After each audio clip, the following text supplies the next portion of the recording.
ပဲမင်္ဂလာပါရှင် ATT Training Center မှာကြိုဆိုလိုက်ပါတယ်ခု Power Query အကြောင်းလေးကို Introduction အနေဖြင့်ပြောပြပေးမှာဖြစ်ပါတယ်ပထမအဆုံး Power Query ကို Excel ရဲ့ block တွေမှာအသုံးပြုလို့ရလဲဆိုလို့ရှိရင် Power Query ကို Excel ရဲ့2010နောက်ပိုင်းကနေစပြီးတော့မှ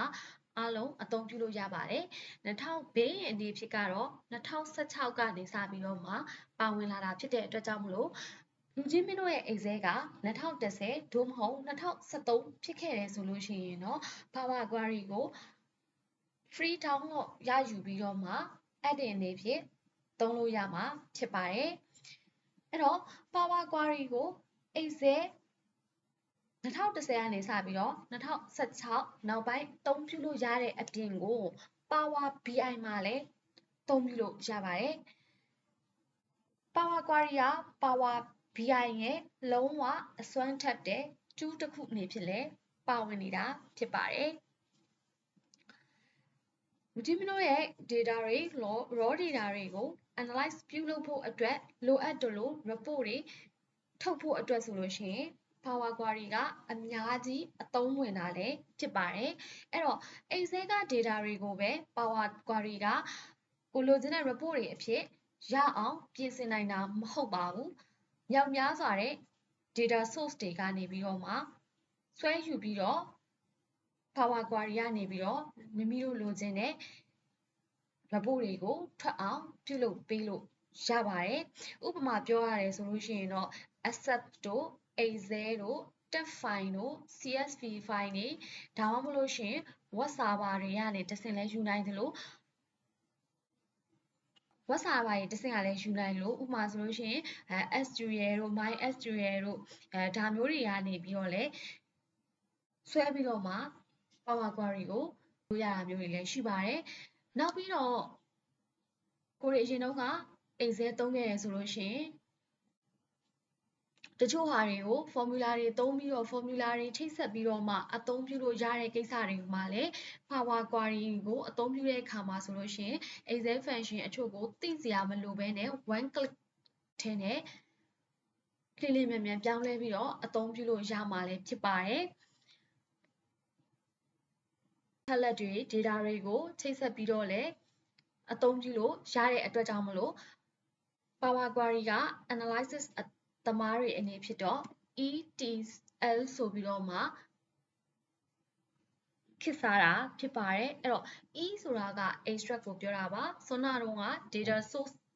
မြောက်များစွာတဲ့ data source တွေကို extract လုပ်ပြီးတော့မှ Power Query ထဲမှာကိုလိုချင်တယ်လို့ပေါင်းစည်းရပြုပြင်ပြီးတော့ transform လုပ်ပါတယ်ပြီးတော့ plot လုပ်ပြီးတော့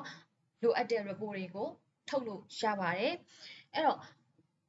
Excel မှာတချို့လူတွေက VBA ကုတ်တွေအသုံးပြုဘူးမှာဖြစ်ပါတယ်။ကိုလိုချင်တဲ့အကြောင်းအရာတွေကိုထပ်ခါ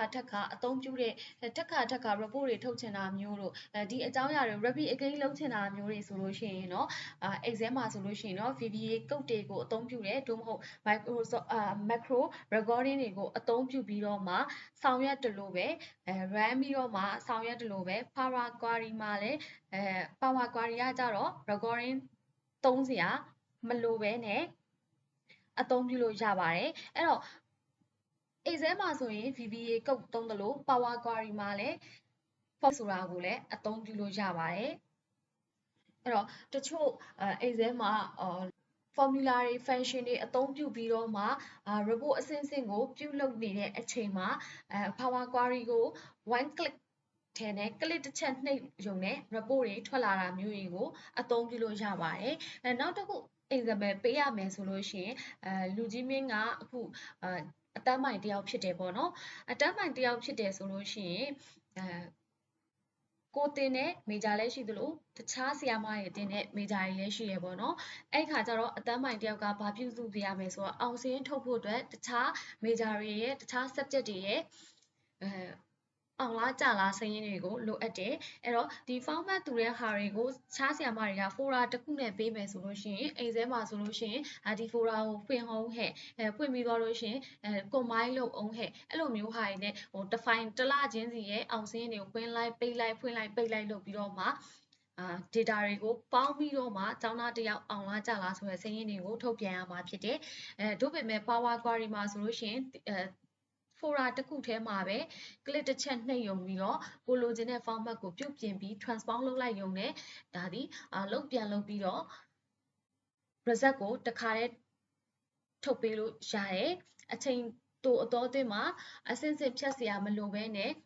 one click လောက်နဲ့တင် report တွေထွက်လာတာမျိုးတွေ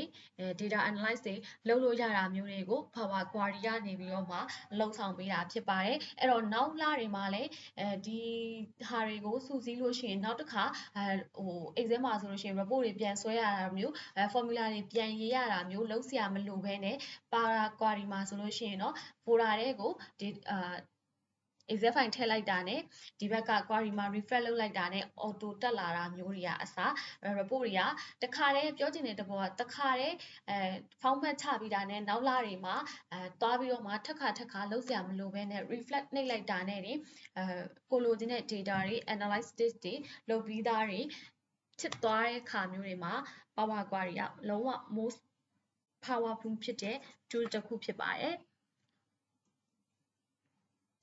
အဲ့တော့တစ်ကြိမ်တစ်ခါကိုလုပ်ပြီးတော့နောက်ပိုင်းနေဆိုလို့ရှိရင် refresh လုပ်လိုက်တာနဲ့တင်ဒါသည်အားလုံးdata report အတွက်ပြီးသွားတဲ့ဟာမျိုးတွေကိုပြောချင်တာပေါ့နော်အဲ့တော့ Power BI ကိုအသုံးပြုမယ်ဆိုလို့ရှိရင်လူကြီးမင်းအနေဖြင့် Power Query ကိုကျွမ်းကျင်စွာအသုံးပြုတတ်ဖို့လိုအပ်ပါတယ်။နောက်ပြီးတော့ Power Pivot ကိုလည်းကျွမ်းကျင်စွာအသုံးပြုဖို့လိုအပ်ပါတယ်။အဲ့ဒါဆိုလို့ရှိရင်တော့ Power BI ကအရမ်းလွယ်တဲ့အရာတစ်ခုဖြစ်သွားပါလိမ့်မယ်နော်။အဲ့တော့ဒီလောက်ဆိုလို့ရှိရင်တော့ Power Query ရဲ့ introduction လေးကပြည့်စုံမယ်လို့ထင်ပါတယ်။အားလုံးပဲကျေးဇူးတင်ပါတယ်။